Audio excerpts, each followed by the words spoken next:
venido a recibir la palabra del Señor en medio de estos días de ajetreo. Amén. Vamos a leer primero el capítulo. Segundo a los Corintios capítulo 11, versículo 1 en adelante.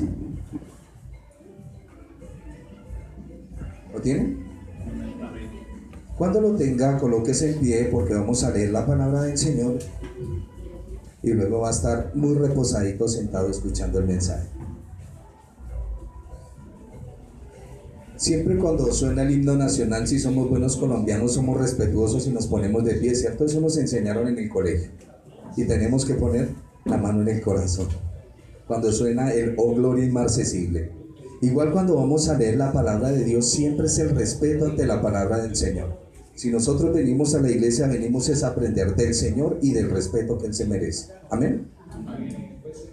Ojalá me toleraseis un poco de locura. Sí, toleradme.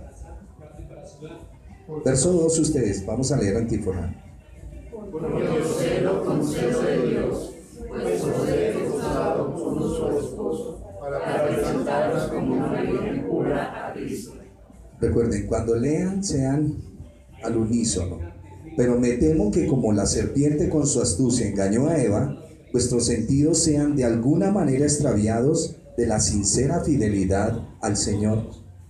Porque si viene al mundo predicando a otro Jesús, que Dios hemos predicado, o si recibís otro espíritu que el que habéis recibido, u otro evangelio que el que habéis aceptado, bien lo toleráis.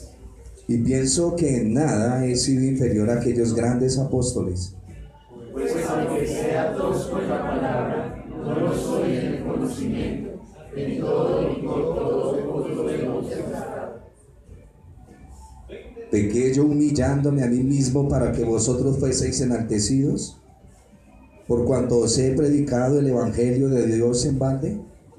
He despojado a otras iglesias, recibiendo salarios para serviros a vosotros. Y cuando estaba entre vosotros tuve necesidad y a ninguno fui carga, pues lo que me faltaba lo suplieron los hermanos que vinieron de Macedonia, y en todo me guardé y me guardaré de no seros gravosos. Por la verdad de Cristo que está en mí, que no se me impedirá esta mi gloria en las regiones de Acaya. ¿Por qué? Porque no os amo, Dios lo sabe. Mas lo haré aún para quitar la ocasión a aquellos que la desean, a fin de que en aquello en que se glorían sean hallados semejantes a nosotros. Tomen asiento, por favor.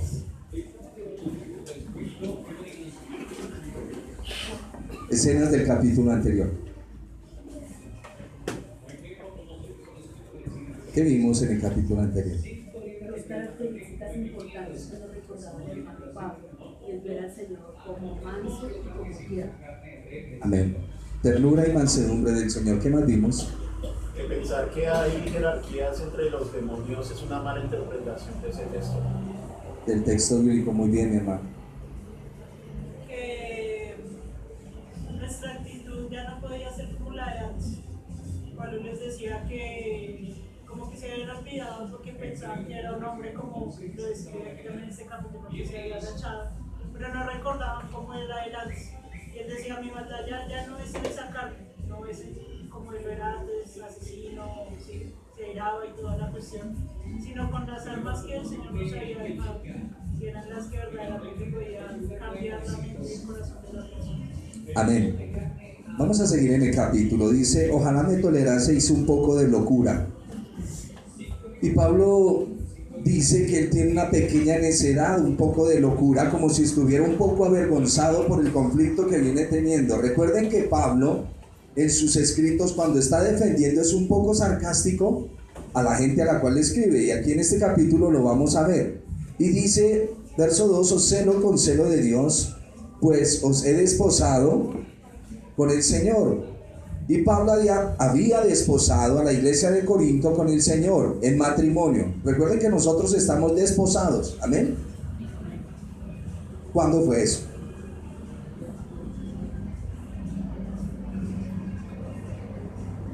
Alguien tranquilo, aquí no lo vamos a avergonzar. Solo que si no es verdad nos vamos a reír todos. No, tranquilos. ¿Ah? El día que el Señor nos llamó, cuando nos dio su Santo Espíritu, cuando el apóstol nos dijo que entregáramos nuestros miembros. Recuerden que estamos desposados, todavía no estamos casados. Hay una promesa de matrimonio. ¿Cuándo se va a cumplir? Cuando el Señor venga a levantar su iglesia, correcto. Vamos ahí, estamos desposados, que es lo que el apóstol Pablo está diciendo. Os celo con celo de Dios, verso 2, miren, ¿no? Pues os he desposado con un solo esposo para presentaros como una virgen pura a Cristo. El matrimonio se consumó, ¿cuándo? Acabé de decirles. Estamos desposados cuando rendimos la vida al Señor. Pero ¿cuándo se consume el matrimonio?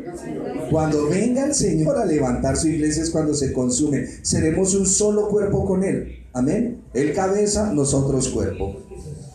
Recuerde que el colectivo de la iglesia somos todos nosotros los que hemos creído en el Señor. El apóstol Pablo está teniendo un problema con unos personajes en la iglesia de Corinto, ¿lo recuerdan? ¿Sí? Está teniendo un problema y una dificultad y él les está diciendo, mire, iglesia, voy a resumir un poquito acá. ¿Qué cosa con ustedes? Cuando viene un predicador, bien lo toleran, bien lo escuchan.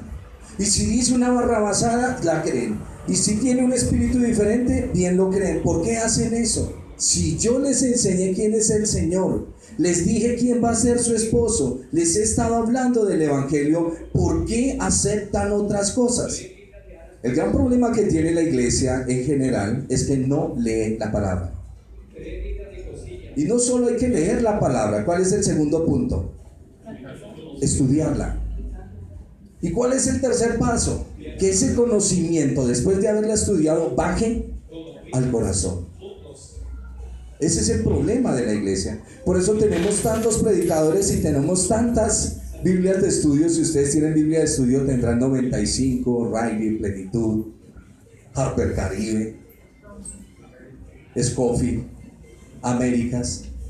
Todas las Biblias con sus interpretaciones. Y como nos gusta mucho leerla, no nos gusta leer tanto lo de arriba, sino lo de pie de página.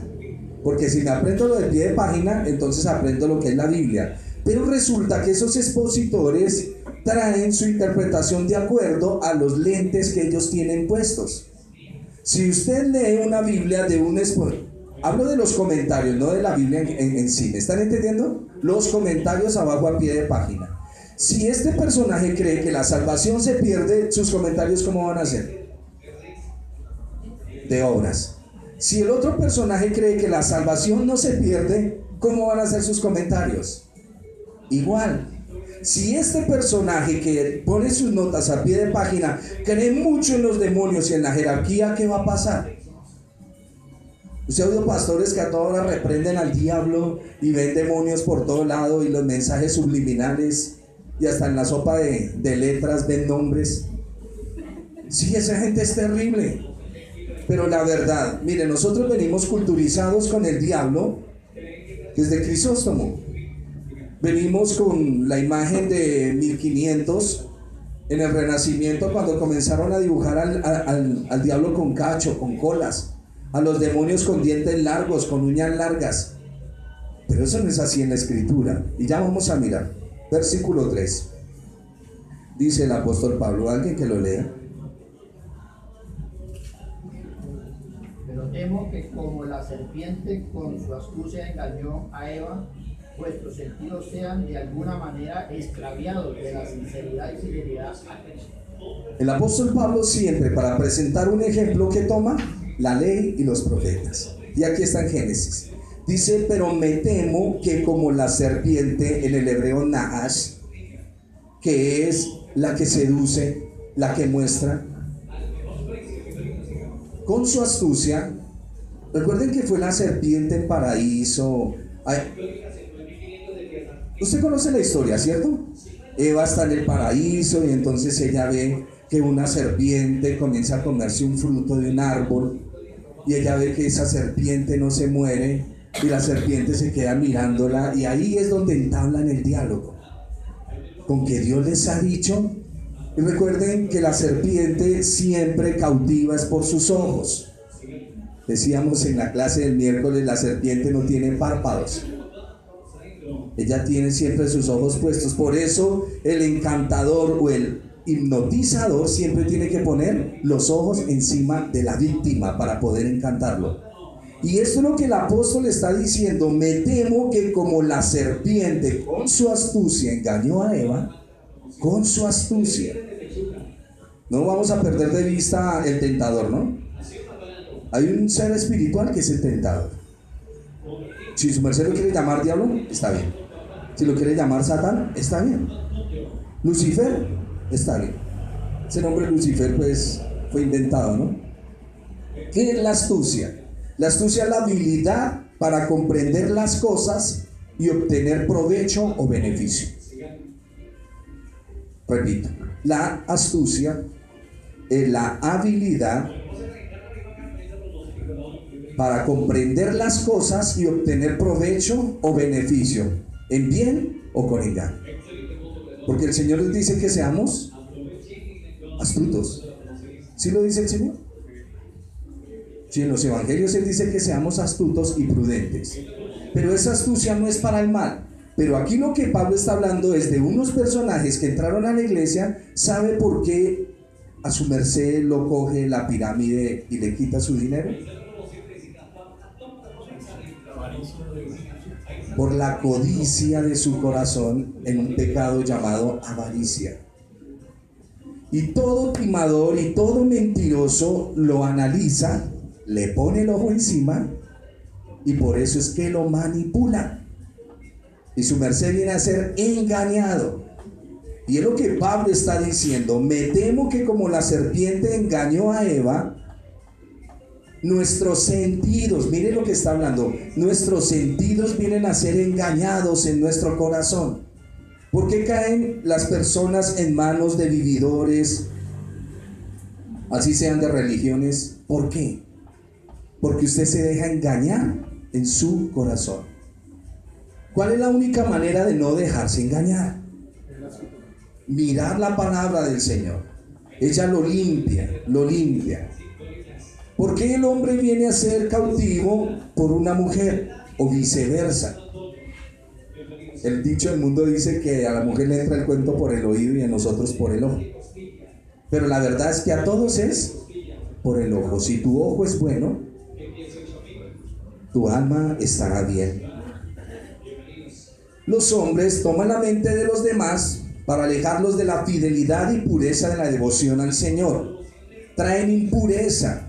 El asunto era sobre conocer la verdad del Evangelio. Por eso dice, vamos a ponerle cuidado al texto: vuestros sentidos sean de alguna manera extraviados de la sinceridad y de la fidelidad al Señor. Porque si viene alguno predicando a otro Jesús, ¿cómo identifico yo al Jesús de la Biblia? A través de la Biblia. No es el Jesús de Mel Gibson que hace mesas. Sí, el de Mel Gibson hace mesas. Y en la época del Señor no hay esas mesas. No es el Enrique Rambal que les digo, el mexicano, que eso era así, Jesús. O sea, sí, el viento de la Rosa de Guadalupe lo tumbaba. Ese no es. Cuando usted comienza a ver al Jesús crucificado, pero que me enseñaron en la iglesia católica, tampoco es. Yo tengo que conocer en la Biblia al verdadero Jesús. Ese Jesús tan tierno, tan amoroso. Escúchemelo, porque él es así, mi amado Señor, que los discípulos les daba miedo, se aterrorizaban en preguntarle algo cuando ya le habían preguntado. ¿Lo ha visto usted así en la Biblia? O cuando llegan y no pueden echar un demonio fuera, o en una liberación, y les dice: ¿hasta cuándo me los tengo que soportar? ¿Y qué hicieron ellos? Quietos. Y en varias partes de la Biblia usted va a ver que muchos de sus discípulos tenían miedo de preguntarle las cosas, porque él enseñaba, pero a ellos les gustaba la repetición de la repetidera. Y con el Señor no es así.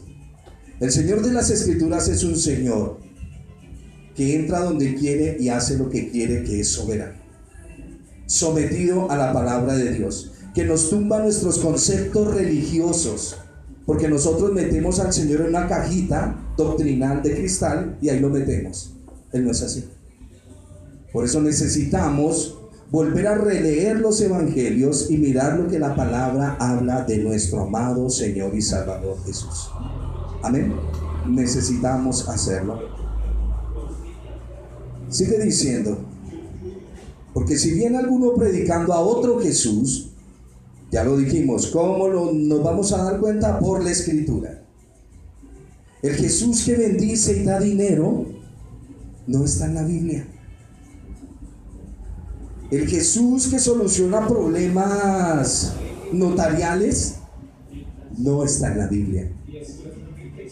Recuerda, una vez vino un hermano y le dijo: ay, Señor, nuestro padre murió y mi hermano no quiere partir la herencia. ¿Qué le dijo el Señor? A mí nadie me puso para eso. Yo he venido a esto. Señor, deja que entierre a mis padres y te seguiré.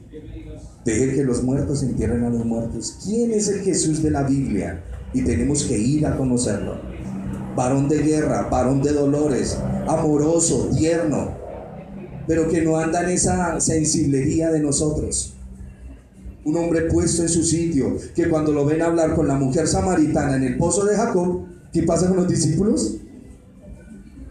Se asombraron de verlo hablando con ella.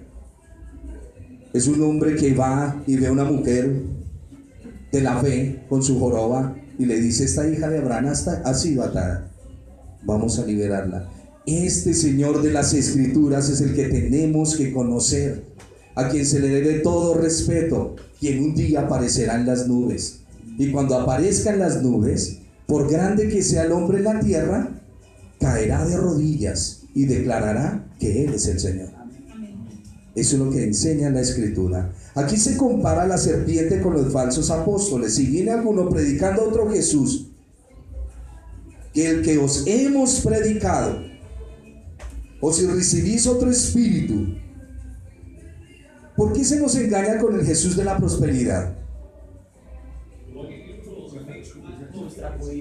Por nuestra codicia.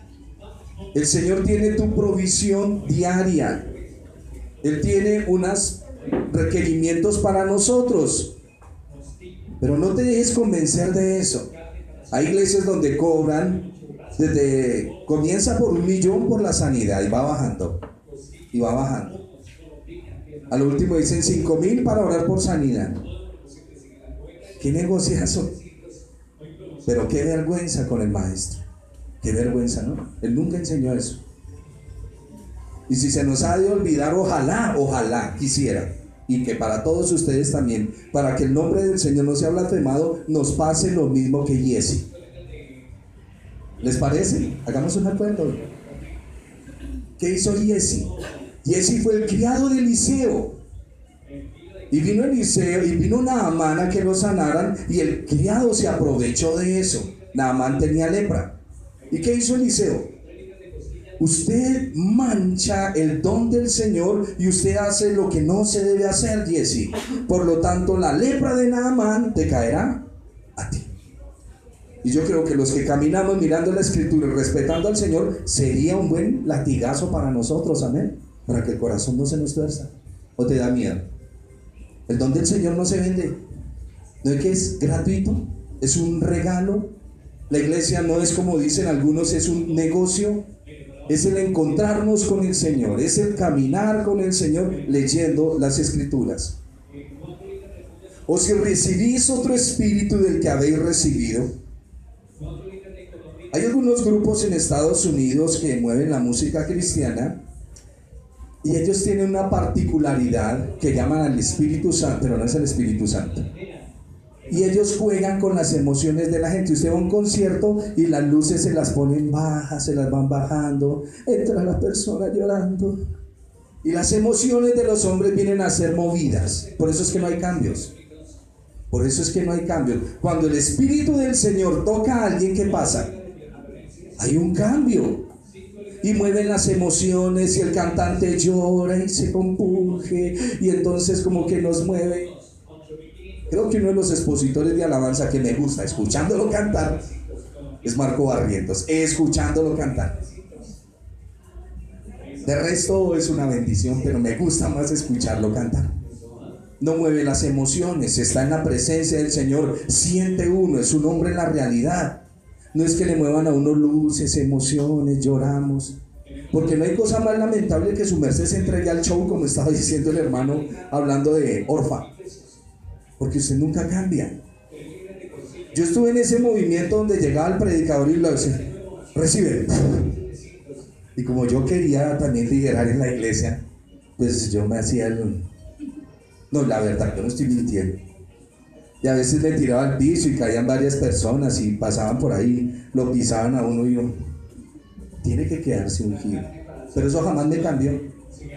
Fue un encuentro personal con el Señor lo que comenzó a hacerme entender quién era yo, por dónde voy y la lucha que venimos sosteniendo. Que son las mismas que usted viene llevando, la misma lucha. Así es que no se deje engañar porque hay espíritus parecidos al Espíritu del Señor, pero no son Él. Acá lo está diciendo el apóstol.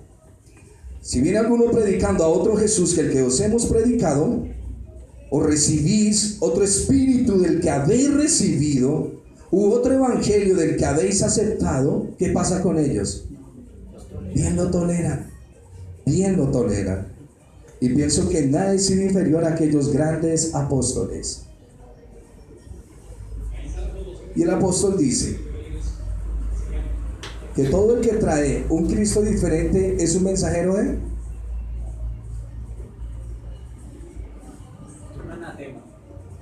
Es un mensajero del diablo. La palabra diablo, ¿qué significa? El adversario, el que crea adversidad, el mismo Satán. Hay personas, y yo quiero que entendamos esto, porque es que pensamos que cuando decimos que alguien tuvo una lucha diabólica, fue porque se agarró con el diablo o con ese ser espiritual. La escritura, cuando habla de demonios, de diablo, habla de sus pasiones encerradas en ciertos contextos, en su mal, en su concupiscencia. Y el apóstol Pablo dice que como la serpiente engañó, así también está enviando falsos apóstoles que engañan a otro, o mejor a la iglesia, con otro Jesús, con otro espíritu diferente y con un evangelio diferente. Manuales, por favor, me colabora Primera de Juan capítulo 4 versículo 1 al 3. Uno debe tener cuidado del espíritu que abraza. Cuando Eva abrazó un espíritu diferente, ella puso su fe en una mentira. ¿Y qué le produjo? La muerte. ¿Qué dice? Amados, no creáis a todo espíritu, sino probad los espíritus si son de Dios, porque muchos falsos profetas han salido por el mundo. En esto conoced el Espíritu de Dios. Todo espíritu que confiesa que Jesucristo ha venido en carne es de Dios. Y todo espíritu que no confiesa que Jesucristo ha venido en carne no es de Dios. Y este es el espíritu del anticristo, el cual vosotros habéis oído que viene y que ahora ya está en el mundo. Entonces vamos a probar los espíritus. ¿Estamos? ¿Con qué espíritu se mueven las personas? ¿Qué es lo que están buscando? A ver, si a su merced le dicen que usted es muy lindo, muy linda, muy bella, que el Señor la ama, que el Señor lo ama, que usted va a llenarse de bendiciones, yo tengo que decirle eso es falso. Yo lo primero que tengo que decirle a usted es que usted es una persona que ha pecado, que ha hecho lo malo delante de los ojos de Dios y que usted tiene que arreglar sus cuentas con Dios porque con Él no hay juego.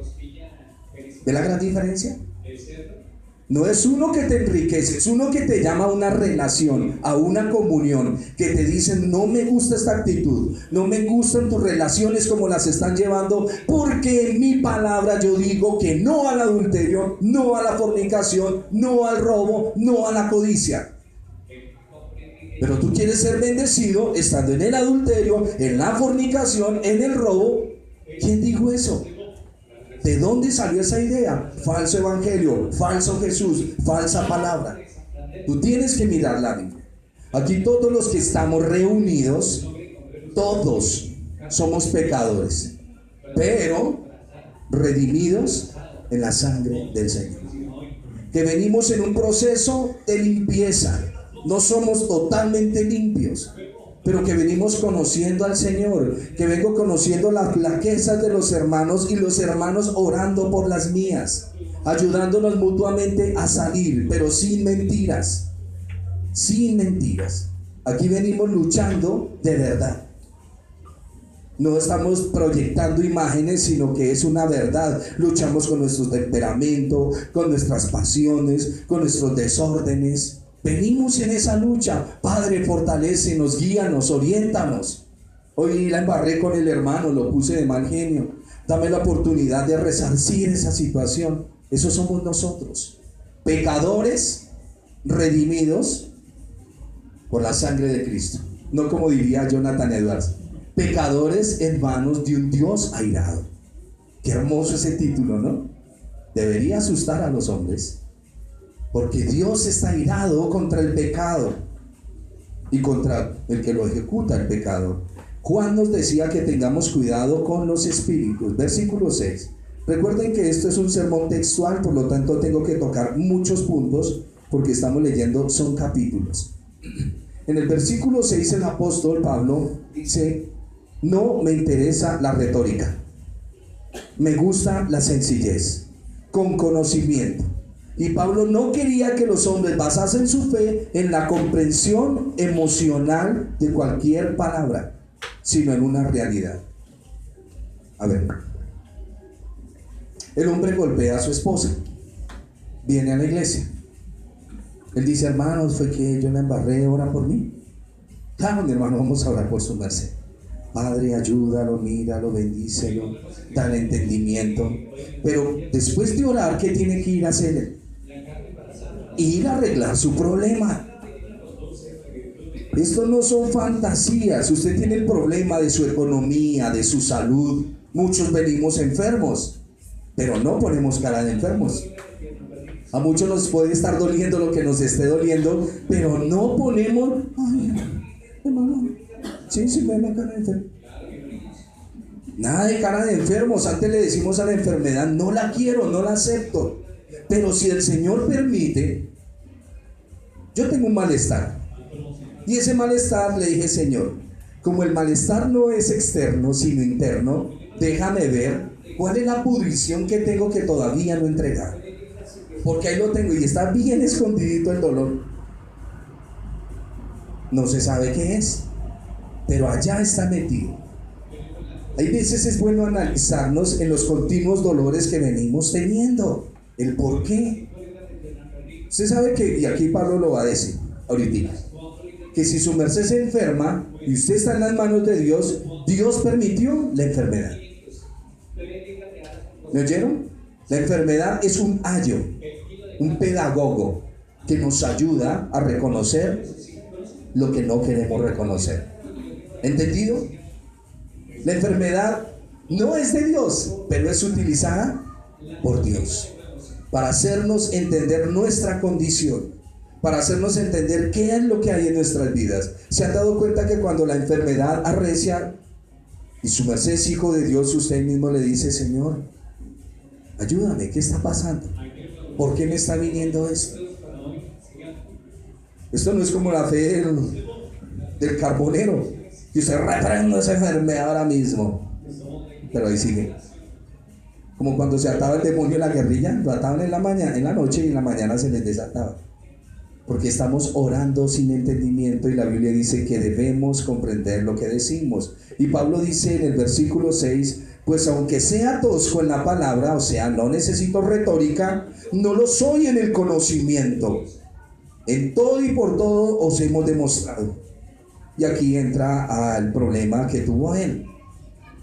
Pablo fue un hombre muy sencillo y humilde.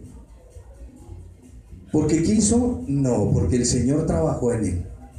Porque Pablo es un hombre altivo, iracundo y soberbio. Eso lo vamos a ver en el próximo capítulo. Pero el Señor trabajó en él.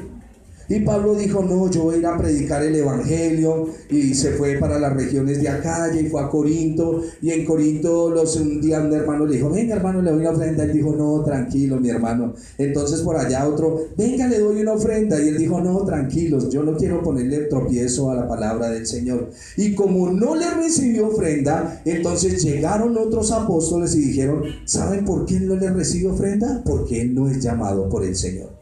Pero los que sí hemos sido llamados recibimos todas las ofrendas. Y aquí es lo que tiene el apóstol. Dice, ¿pequé yo humillándome a mí mismo para que vosotros fueseis enaltecidos? Y dice, ¿les he predicado el evangelio de Dios en balde?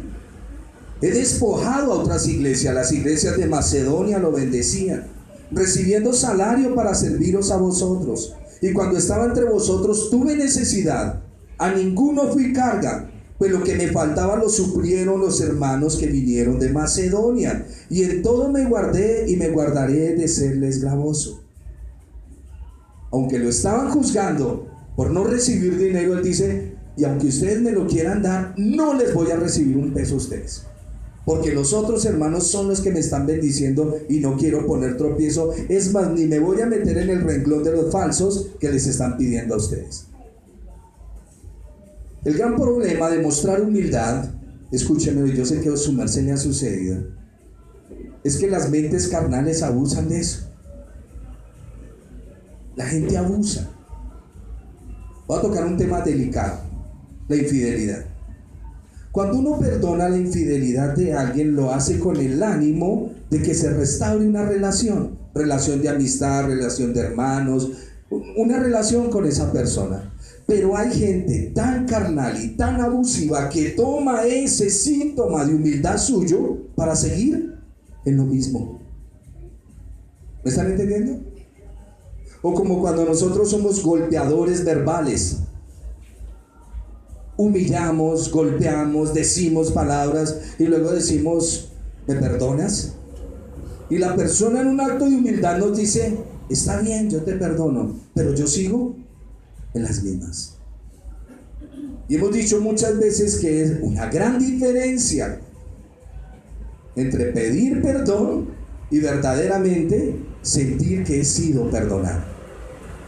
Son dos asuntos diferentes. Y casi siempre la infidelidad, cuando se perdona, cuando se toma esa actitud, porque cuando lo hemos cometido hemos herido a las personas, pero no tomamos en serio lo que hemos hecho. ¡Qué problema tan grave! Y vuelvo otra vez, el gran problema de mostrar humildad es que las mentes carnales abusan de eso. ¿Creen que nos volvimos? Ustedes tienen la palabra. Y eso fue lo que pensaron de Pablo. Ese bajito, ese que viene a decirnos a nosotros, ese solo valiente pero con las cartas, porque de frente no es un hombre como decimos hoy en día parado. Y Pablo les dice, vengan muchachos, ¿su merced se acuerda quién era yo? Que por bajito que fuera me los llevaba por delante. Pero yo no voy a pelear en ese argumento. Yo lo que quiero es que ustedes entiendan que el Señor está obrando en mí. Y Pablo usa la exageración y el sarcasmo en estos capítulos, en este y en el siguiente, porque las acusaciones de sus oponentes eran ridículas. Miren lo que le dijeron del apóstol Pablo: por la verdad de Cristo que está en mí, que no se me impedirá esta gloria en las regiones de Acaya. Las otras iglesias me bendicen, dice Pablo. ¿Por qué? ¿Porque no os amo? ¿Porque no los amo, no les recibo la ofrenda? Sí los amo, pero no quiero serles gravoso a ustedes. Y más con todo este problema que me están armando, guarde su ofrenda. Mas lo que hago lo haré aún para quitar la ocasión a aquellos que la desean, a fin de que en aquello en que se glorían sean hallados semejantes a nosotros. ¿Qué es lo que está diciendo? Creo que les estoy dando un ejemplo de no despojarlos. ¿Por qué no les dicen a esos apóstoles falsos que también se suelten de ahí? Que se suelten de ahí. Y trataron al apóstol de timador. Sigamos leyendo. Porque estos son falsos apóstoles, obreros fraudulentos que se disfrazan como apóstoles de Cristo. Y no es maravilla, porque el mismo Satanás se disfraza como ángel de luz. Así que no es extraño si también sus ministros se disfrazan como ministros de justicia, cuyo fin será conforme a sus obras. Y tratan al apóstol de timador, de que lo robó. Recuerden algo, mire, se teje mucha envidia alrededor del dinero. ¿Sí o no? ¿Por qué? La plata no mueve todo. Pero ¿por qué se teje esa envidia alrededor del dinero? Todos lo desean. Por el deseo del corazón. Y Pablo está enseñando que el corazón del ministro no puede estar ahí. No puede estar ahí. Y esas personas cuyo Dios es su vientre, dice el apóstol, son los que pelean por eso. Mire, yo conozco siervos que han caminado conmigo, que llega una persona adinerada y dicen, lo he visto en 2 ocasiones, yo lo discipulo, tranquilo, yo lo discipulo solo. Nosotros reunámonos, pero a él no, a él déjemelo quieto, yo lo digo. ¿Cuál es su problema? ¿Cuál es su problema? ¿Me están entendiendo el punto? Tratar de coger una persona porque tiene unas monedas, o puede tener hartas monedas, lo que tenga, pero su corazón puesto ahí, mi querido hermano, ¿dónde está parado? Me gusta cuando el Señor en su infinita misericordia, porque es que el Señor nos quita, nos baja el kit, nos baja los humos. Cuando estamos muy amparados en la economía, el Señor dice, un mesecito sin salud, a la cama. ¡Qué bendición! Y ahí usted se da cuenta de que el dinero no puede hacer absolutamente nada cuando el Señor lo postra. Hace muchos años leí un grafiti en una pared. Cuando los hombres entiendan que el dinero no se puede comer, entenderán que no hay que destruir los campos. Y es verdad. La enfermedad nos ayuda a recapacitar. Hay enfermedades que por dinero que tengan, incurables. ¿No les parece es una bendición? ¿Por qué es una bendición? ¿Por qué? Porque las circunstancias difíciles me hablan de que el Señor está ahí. Ahora sí eche mano de lo que predica, papá. Ahora sí cójase de lo que está diciendo. ¿Su fe está basada en algo monetario o está en su Señor? Y el justo por la fe vivirá. Versículo 11.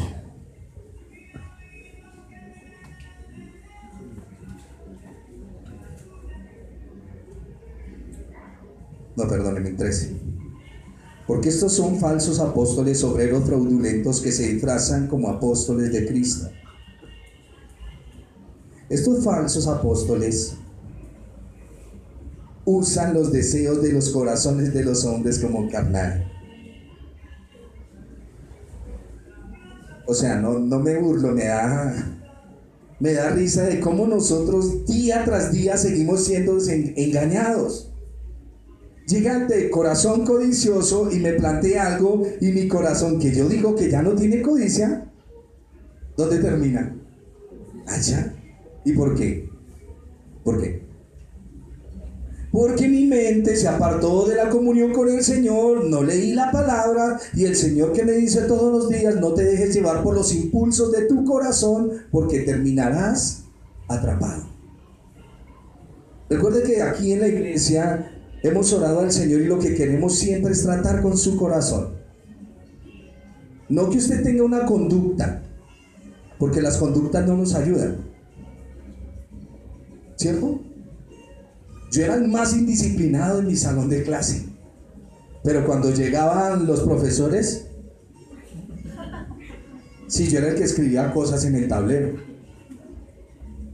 Pero cuando llegaban y así es la conducta de todo el mundo, hermanos, no más conductas, corazones cambiados, corazones transformados. Hemos dicho a la iglesia, hay hombres que no tienen esposa porque la golpearon y la maltrataron. ¿Qué tienen que hacer ellos? Restáurese para que puedan restaurar. mujeres que están acostumbradas a hacer cierto tipo de triquiñuelas, hermana, cambie, porque se verá amarrada en sus propios actos. Será atada en la codicia, será atada en lo que usted misma está trabajando. Por eso trabajemos en el corazón, en el corazón. Los falsos apóstoles usan los deseos de los corazones como carnada y atrapan seguidores para sí mismos. Son apóstoles de la serpiente. Ellos llegan y los hipnotizan.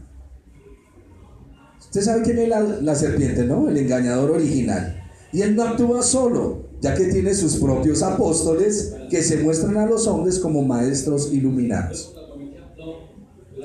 Conozco muchos que cogen las predicaciones, las copian, las dicen igual, pero no saben qué es lo que están diciendo. ¿Sí me entienden? Es como en una charla de Spurgeon. Puedo peleo tanto con los que pegan a Spurgeon. Nadie sabe lo que ese señor sufrió. Charles Haddon Spurgeon fue un hombre estudioso con una mente fotográfica, pero que tuvo que sufrir muchísimo. Y coger una enseñanza de Spurgeon y tratar de plasmarla sin entenderla dónde estaba caminando. Cuando yo inicié mis pinitos de predicación, yo vi un predicador de Puerto Rico, Camuy, se llamaba Gigi Ávila, y yo caminaba como ya, a su nombre, hermano, gloria al Señor, alaba que Él vive, y ya hablaba puertorriqueño. Yo, un bogotano criado entre los ñeros y hablando puertorriqueño, hablando Puerto Rico. Hermanos, es que uno cambia y coge parámetros. ¿Ha visto gente que cuando camina con otros se vuelve igual? Falta de personalidad. Ustedes son como son. Ustedes son como son. Y esa es la maña que tenemos muchos: coger una enseñanza que teníamos, que ya no incluye ahí, y tratar de plasmarla. No la puedo plasmar. Un ejemplo que les decía de Jonathan Edwards: pecadores en manos de un Dios airado. Tratar de predicar lo que ese señor vivió en ese momento me queda dificilísimo. Solo con el título quedo saciado. Solo con el título, ¿qué tal el mensaje? Y es importante que nosotros aprendamos a no estar copiando muchas cosas, sino a estudiar y a mirar.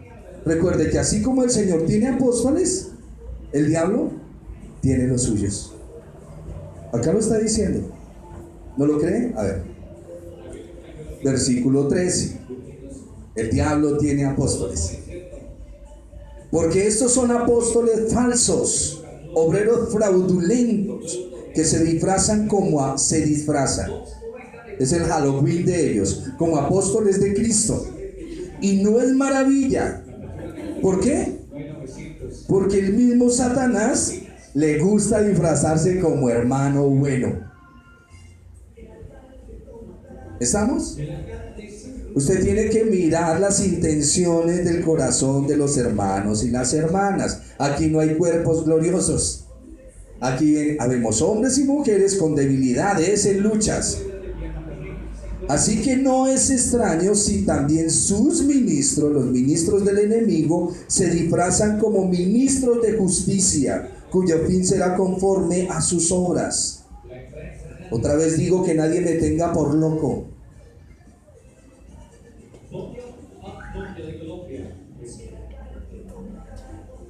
Vamos a seguir y lo miramos.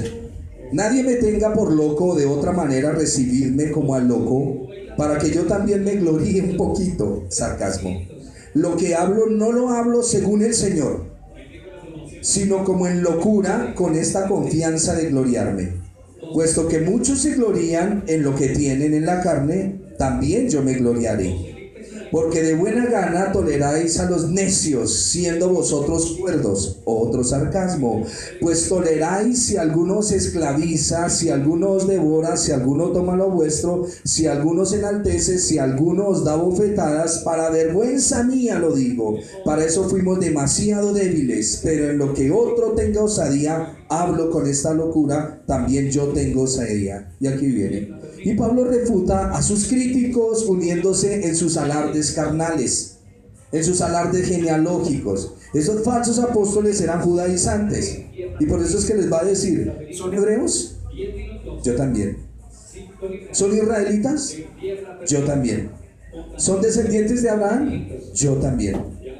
¿Son ministros de Cristo? Y ahí es donde pregunta. Como si estuviera loco hablo, yo más. Y ahí comienza a decir cómo se muestra él como apóstol del Señor. ¿Usted quiere las características de un verdadero siervo del Señor? Mírelo. Ya vamos llegando al final de nuestro texto. Mire el apóstol cómo gozó en su ministerio, yo más. En trabajos más abundante, en azotes sin número, en cárceles más, en peligros de muerte muchas veces. De los judíos 5 veces he recibido 40 azotes menos uno.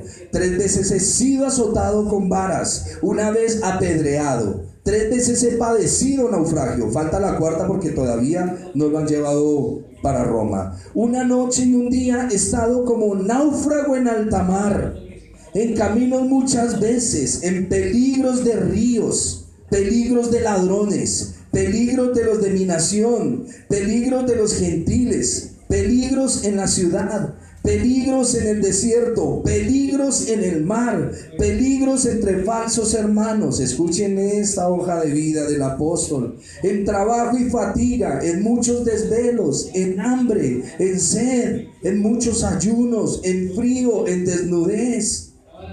Y además de otras cosas, lo que sobre mí se agolpa cada día. ¿Por qué se preocupa él? Qué increíble, ¿no? Aquí es donde lo despiertan a uno. La preocupación por todas las iglesias. Que los hermanos conozcan el evangelio. Pablo pregunta, ¿quién enferma y yo no enfermo? ¿Quién? ¿A quién se le hace tropezar y yo no me indigno? Si es necesario gloriarse, me gloriaré en lo que es mi debilidad. El Dios y Padre de nuestro Señor Jesucristo, quien es bendito por los siglos, sabe que no miento. Ya cierro con esto. Pablo refuta a sus críticos uniéndose en sus alardes carnales, como lo acabamos de ver, en sus alardes genealógicos, mientras que al mismo tiempo deja claro que esos alardes tan estúpidos que la gente estaba colocando no se pueden comparar en nada en la sincera pasión que él tenía por la iglesia. ¿Qué más ejemplos queremos? Los otros peleando por plata. Y él dice, no, a mí me han dado palo y todo lo que quieran, pero sigo predicando a mi Señor. Ese es el corazón de un verdadero apóstol. El apóstol hoy en día no es el que tiene la mejor camioneta. Tenemos el apóstol de los gentiles, tenemos que seguir en el mismo ejemplo de él. La espalda de Pablo estaba marcada con las cicatrices del Señor. ¿Recuerdan? Que dice, mi espalda tengo las heridas de mi Señor. La mayoría de personas se jactan de sus fortalezas. Pablo reconoció su debilidad y esto es lo que tenemos que aprender. Si Dios te utiliza a ti en algún área, fuiste y oraste por un enfermo, llevaste la palabra, la gente se está convirtiendo, ¿qué es lo que debes mirarte? Tus propias debilidades antes de enaltecerte. Soy soberbio, soy contencioso, soy avaro, sigo la codicia. Golpéese y no se suba donde no se tiene que subir. ¿Estamos? Por más de que Dios te use, recuerda que eres un pecador salvo. No te subas ni yo me tengo que subir a donde no debemos subirnos. Ninguno tenga más alta estima de sí mismo, sino la que debe tener, y piense de sí con cordura. Y Pablo termina con este evento, Hechos capítulo 9. Versículo 22 al 25. Pablo siempre, y es el ejemplo que nos deja, miró su debilidad, que en realidad era su fortaleza. Cuando usted entiende sus propias debilidades, puede comprender sus fortalezas. ¿Sabe cuál es el problema? Que siempre miramos en lo que tenemos, las fortalezas. Escuchaba yo ayer una mujer que decía, ¿sabe por qué nosotras conseguimos? Creo que fue en el televisor, ya no sé si fue que la vi. Dijo, ¿sabe por qué nosotras las mujeres conseguimos lo que conseguimos? Porque somos caprichosas. y no nos importa y nos vamos hasta donde nos dé el agua hasta conseguir lo que queremos. Qué bueno fuera que la mujer hiciera lo mismo en las cosas del Señor. Qué bueno fuera. ¿Qué dice Hechos capítulo 9, versículo 22 al 25? Pero Saulo, mucho más se esforzaba y confundía a los judíos que moraban en Damasco, demostrando que Jesús era el Cristo. Un poquito más duro, mi hermano. Pasados muchos días, los judíos resolvieron en el consejo matarle, pero sus acechanzas llegaron al conocimiento de Saulo, y ellos guardaban las puertas de día y de noche para matarle. Entonces los discípulos, tomándole de noche, le bajaron por el muro, descolgándole en una canasta. Con eso termina el apóstol Pablo hablando de su debilidad. Pablo se consoló porque sabía que Dios estaba a su lado. Fue llevado, mire lo que pasa. Él está en la ciudad, se alborotan todos y descuelgan a Pablo en una canasta, que es lo más humillante que puede haber. Y Pablo dice: en Damasco, el gobernador de la provincia del rey Aretas guardaba la ciudad de los damasenos para prenderme.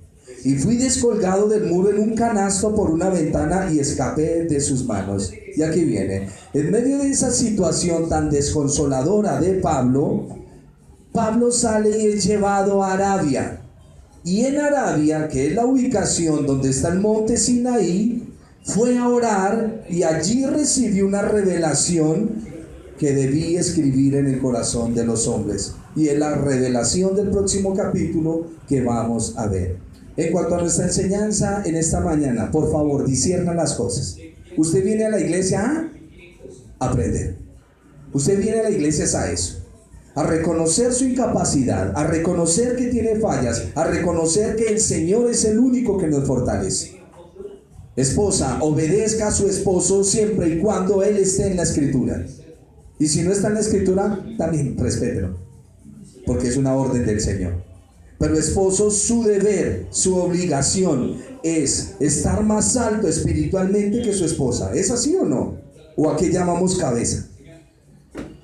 No es caprichosamente, es estudiando la palabra en una vida de oración. Cuando hablo de una vida de oración es que usted ora en toda su vida. Se levanta en la mañana y habla con el Señor, consagra su vida, su familia, sale a trabajar, pero medita en la palabra del Señor. Cuando tiene algún diálogo con sus hijos o con su esposa, es basado en la palabra del Señor. La palabra del Señor no es gravosa.